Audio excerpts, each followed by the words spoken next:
We have an electric paint sprayer. Let's take a look and see what it's all about. Electric spray gun, professional power tools. Rated input power 650 watts. It can hold 1,000 milliliters of paint. Output voltage 18 to 24 volts. Maximum flow rate 280 to 850 milliliters a minute. We have 2 batteries included. This is one of the 2 batteries. Claims to be 21 volt. Strong power, sufficient power. Long service life. Capacity 4,000 milliamp hours. Do not overcharge. Production date is not listed. Second battery, same as the other one. We have the charger for the battery.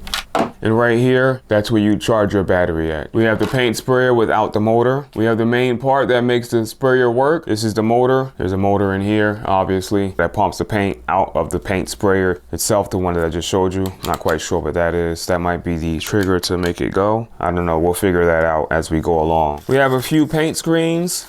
There's a little screen filter at the bottom of this little cone. You pour your paint through the top and that screen will filter out all of the bigger chunks, all the items that we don't want going through our paint sprayer, which can potentially cause problems with the way our paint sprayer sprays. We have a little cleaning tool to clean inside your paint sprayer, and we have the user's manual. Let's see what we have inside this container. We have the siphon tube. That's where it would pick up the paint from the paint container right here. We have 3 O-rings. I'm not quite sure if they're extra O-rings or if that's something that's required to assemble the paint sprayer, but we're going to find out in a minute when we put this thing together and put it through the test. So we'll put those off to the side for now. Looks like we have an additional paint sprayer nozzle. And the good thing about this paint sprayer nozzle is that the tip is brass so that it will last a lot longer than most other tips from other competitors, competing paint sprayers that don't use a brass nozzle. So you can clean this nozzle out and reuse it and you won't have any issues with, the paint. We have a total of 5 different paint nozzles and they are different sizes. Oh, we have more O-rings. We have 5 O-rings total. Well, I'm guessing each of those 5 O-rings are for the 5 different nozzles that we have. So we don't have 5 additional O-rings. We have 5 O-rings for each nozzle. I'm guessing the O-ring goes on the nozzle like so. We're going to find that out in a minute. And this device right here is to check the consistency of your paint. You pour a little bit of paint through there and you check the flow rate coming out of this cup. You see how it has a little hole in the bottom? And you check the flow rate. If you get the correct flow rate, then you have achieved the correct consistency for your paint or viscosity for the paint so that the paint will flow and spray properly through your electronic paint sprayer. And we have a little tool for cleaning out the nozzle. Should your nozzle get clogged up, you can use this to clean out the nozzle. And we do have a nozzle already pre-installed in our paint sprayer. So let's take that off and see how we would install a new nozzle. Okay, so we do have a nozzle already in there. This isn't actually the nozzle. This is, this actually spreads the air out across the dispenser. This dispenses the paint and this disperses the air. So we have a nice fan pattern or whatever pattern that you want to have because it is adjustable with this thingy right here. Or, no, this is for the flow. Yeah. Well, actually, no, this is the flow. This is the flow control right here. And I'm guessing this is the pattern for the nozzle. But this helps spread the paint out and make sure that the paint is spraying nice and even. And this is the actual nozzle right here where the paint actually flows through, and it's been pre-greased. They did grease it up. So in actuality, we do have 6 nozzles, not 5, because 1 nozzle did come pre-installed on the paint gun. And I was correct about the placement of the O-ring. The O-ring does go right around the perimeter of the inside of that nozzle. And yes, this is keyed to the paint gun. So these 2 tabs there will align with that tab and that tab to keep it in the correct orientation so that your paint gun works properly every time you put it back together. So let's do that now. You see, I can't put it in, but I can't put it in that way. It won't allow me to push it in. But if I turn it to the correct orientation, I can get it to seat fully. So just remember when you're putting this back together, if you can't push the nozzle back in properly, just spin it until you get it to the correct orientation and then push it in. And it's not going to go all the way in.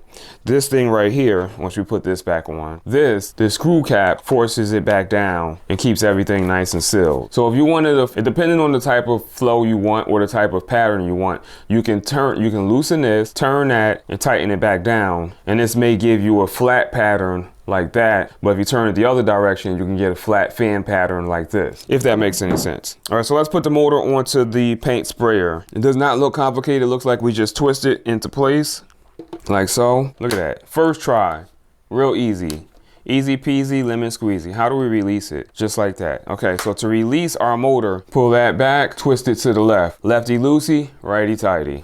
and it goes in at a 90-degree angle, like so. Goes in like that, twist it to the right, and you'll hear it click, lock into place. And that is your trigger right there. Trigger is adjustable to control the amount of paint that we get. So let's take this outside and put it to the test. We have our paint sprayer, we have our paint. We want to make sure we mix it up, make sure that there's no inconsistencies in there. I did end up adding a little bit of water to it. You can dilute this with water just to thin it out just a little bit. You kind of want this consistency of the paint to be just a little bit thicker than water so that it gives you a nice spray pattern. So we're going to spray this board and we'll see what we get.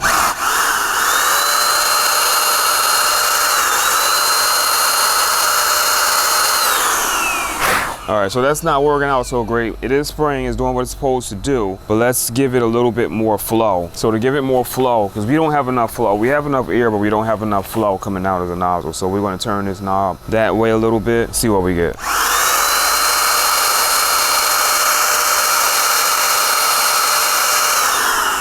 It's a little bit better. Let's give it a little bit more.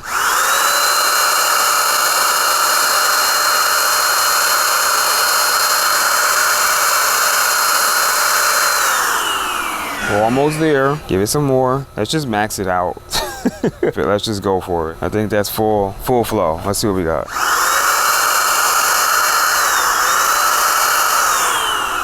So this nozzle right here isn't actually changing the flow, it's actually changing the spray pattern. So this gives you a wider spray pattern, and you turn it to the negative side, that gives you a narrower spray pattern. So we want to keep it wide, kind of like in the middle. Now, as far as flow is concerned, maybe this is the knob I need to adjust. So let's adjust that one. Oh, oh no, we're not maxed out. So let's adjust this one in so we can press our motor in a little bit more. And I may not be getting the flow I want because the consistency of the fluid or the paint inside the hopper is probably not thin enough. I may have to thin it out some more to give it a little bit more flow. But let's give this a try, adjusting this some. We don't want to go completely maxed out. So let's try that.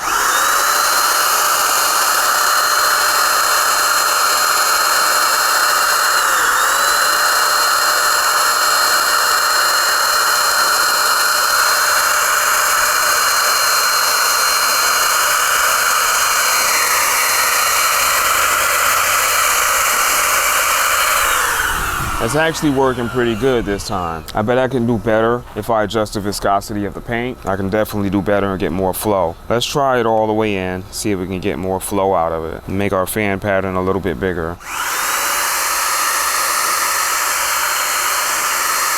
That seems to work better. That seems to work better. We're getting more paint coming out of it. But again, the consistency of the paint, the viscosity of the paint in your hopper, it definitely matters. So the viscosity of the paint in the gun definitely matters. So make sure that paint is thinned out properly. Mine might be still a little bit too thick. Even after I thinned it out, you want the consistency to be just a little bit thicker than water.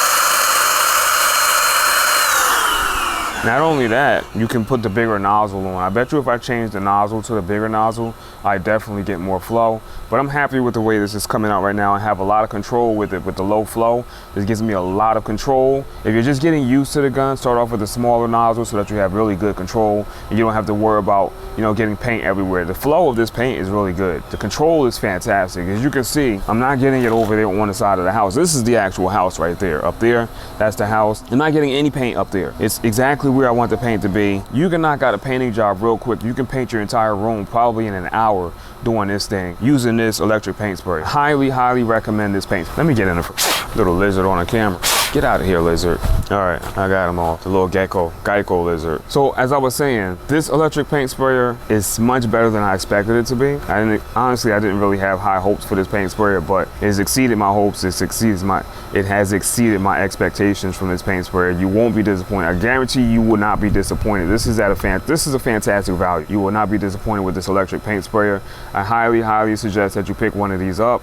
If you're doing a painting project, the value that you get for this is phenomenal. phenomenal. It's cordless too. You don't have to worry about dragging a cord around. This is cordless. It comes with 2 batteries. So I don't know how long these batteries are gonna last, but you got 2 of them. You can charge one while you're painting, and you'll be ready to go again when you finish this battery or you finish painting. You might even be able to finish your entire painting job with the 1 battery. I don't know, but I'm keeping this. I normally do a giveaway with some of the products that I review, but this one I'm keeping. Unless the company wants to send me another one, I'll do a giveaway, but this one I'm keeping.